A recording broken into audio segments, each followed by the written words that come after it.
تو ایسا نہیں ہے کہ رمضان گیا تو اللہ بھی گیا، رمضان گیا تو اللہ تعالیٰ کی اطاعت بھی گئی، رمضان گیا تو اللہ تعالیٰ کے ساتھ تعلق بھی ختم ہوا. نہیں، اب ضرورت اس بات کی ہے کہ رمضان کے اندر جو دعائیں مانگی تھی ان دعاؤں کے لیے، ان دعاؤں کے اوپر عمل کرنے کے لیے اپنے آپ کو عملاً تیار کرو، اور یہ اس عزم کے ساتھ نیا سال شروع کرو کہ ہم انشاءاللہ اس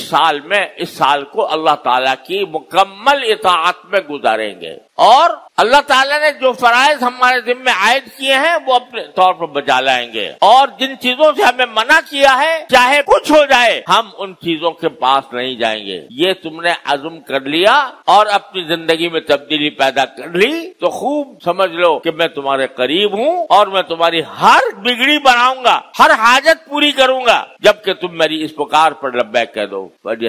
تو میرے بھائیوں، اب ہمیں رمضان کے بعد ایک نئے عزم کے ساتھ اپنی زندگی شروع کرنی، اور اس زندگی کے اندر اللہ تبارک و تعالیٰ سے اپنا تعلق مضبوط کرنا چاہیے. اس کے لیے میں عرض کرتا ہوں کہ ایک تو نماز باجماعت کی پابندی، تکبیر اولیٰ کے ساتھ نماز باجماعت. حضور نے فرمایا جو لوگ نماز باجماعت میں شامل نہیں ہوتے میرا دل چاہتا ہے ان کے گھروں کو آگ لگا دوں. دوسرے، ہر روز کوئی دن قرآن کریم کی تلاوت سے خالی نہ جائے، چاہے تھوڑی تلاوت، اور ہر روز صبح کو کچھ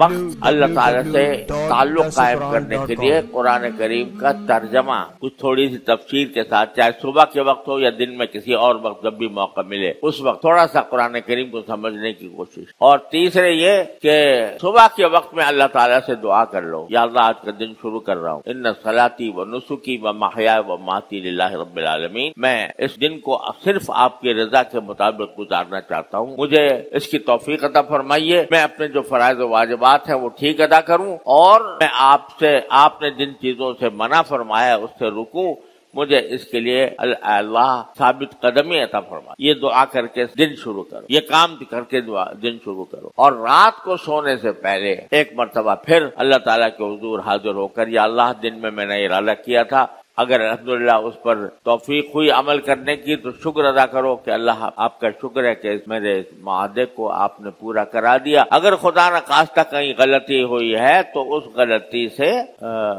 توبہ اور استغفار کر کے اور ایک مرتبہ پھر اس عزم کے ساتھ کہ اب نیا دن دوبارہ ہم اسی عزم کے ساتھ شروع کریں گے، اس طرح دن گزاریں اور دن میں اپنے آپ کو حرام کاموں سے بچائیں اور تقوی اختیار کریں تو انشاءاللہ اللہ تبارک و تعالیٰ اپنے فضل و کرم سے ہمارے جس طرح رمضان اللہ نے عافیت کے ساتھ عطا فرمایا، ہمارا پورا سال اللہ انشاءاللہ عافیت کے ساتھ گزرے گا. وآخر دعوانا الحمدللہ.